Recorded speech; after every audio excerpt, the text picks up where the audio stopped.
बहुत समय पहले की बात है। बिहार के एक छोटे से गांव में मोती नाम का एक लड़का रहता था। नाम भले ही मोती था, पर उसके पास पहनने को चप्पल तक नहीं थी। बचपन में ही माता पिता चल बसे थे। गांव वालों ने कभी उसकी मदद नहीं की, उल्टा मजाक उड़ाते थे। अरे ओ मोती, फिर जंगल जा रहा है, क्या मिलेगा वहां? नसीब फूटा है तेरा। मोती कुछ नहीं कहता, बस टूटी कुल्हाड़ी कंधे पर डालता और चुपचाप जंगल की ओर चल देता। वो हर रोज लकड़ियां काटता, पर जब बेचने बाजार जाता, कभी बारिश, कभी तूफान, कभी व्यापारी का इनकार, कोई न कोई मुसीबत जरूर होती। मोती, तेरा कर्ज बढ़ता जा रहा है, जल्द पैसे दे, नहीं तो तुझे तेरी झोपड़ी से निकाल दूंगा। एक दिन तो गांव वालों ने कह दिया, तू जिस दिन गांव छोड़ देगा, गांव की हवा तक सुधर जाएगी। मोती का दिल टूट गया। उस रात उसने तय किया, अब गांव नहीं लौटेगा। अगली सुबह वो जंगल में बहुत दूर निकल गया। चलते चलते एक पुराना बंजर टीला मिला, जिसके नीचे एक पत्थर का गेट था। मोती ने घास पत्ते हटाए और देखा, अंदर एक पुरानी सुरंग थी। डर तो लगा, मगर दिल बोला, क्या खोने को है? मोती अंदर चला गया। वो एक बड़ा हॉल था, जिसके बीचों बीच बैठा था एक बूढ़ा हाथी, जंजीरों में जकड़ा हुआ।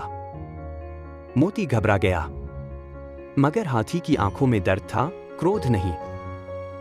मोती ने जंजीरें खोलनी शुरू की। जैसे ही आखिरी जंजीर टूटी, हाथी बोला, तू डर नहीं रहा मुझसे?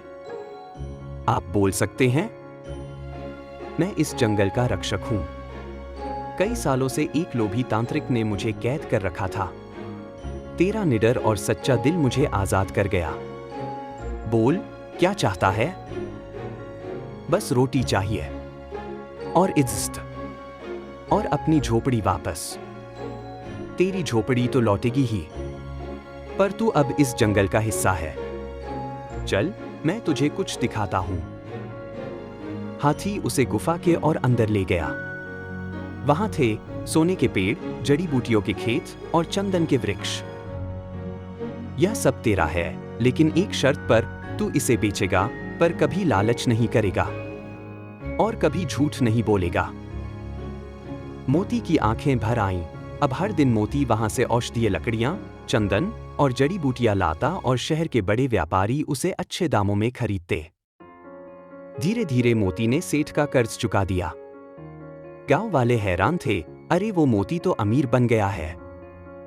सेठ उसके दरवाजे आया, मोती बेटा, तुझसे भूल हुई, तू तो किस्मत वाला निकला।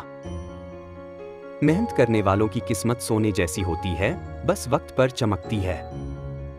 अब गांव में एक अस्पताल, एक कुआं और एक पाठशाला भी बन चुकी थी, मोती के पैसों से। मगर वो खुद अब भी उसी झोपड़ी में रहता था। एक दिन वह फिर उसी हाथी से मिलने गया, आपने मुझे सब कुछ दिया, अब क्या करूं? अब तू उस बच्चे को ढूंढ जो तेरी तरह भूखा, तन्हा और मजाक का पात्र है, और उसे अपना बना। यही असली धन है। मोती मुस्कुराया और बोला, मैं अब किसी और का हाथ थामूंगा, जैसे आपने मेरा थामा था। Yeah.